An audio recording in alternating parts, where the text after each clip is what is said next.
Hello guys, welcome back to this channel. In today's video, I'm going to show you how you can shut down your laptop with keyboard. Okay, let's get into it guys. I have prepared my laptop. This laptop is using Windows 11 and I'm going to show you how we can shut down this laptop with keyboard.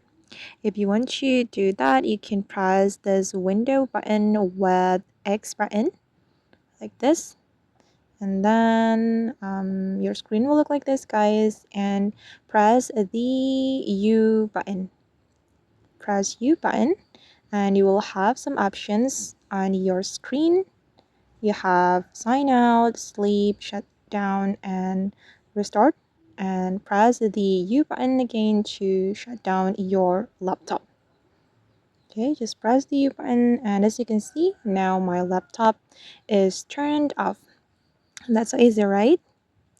Okay guys, and that's how we can shut down laptop with keyboard. Hope this video will be useful for you. Thank you so much for watching and see you in the next video.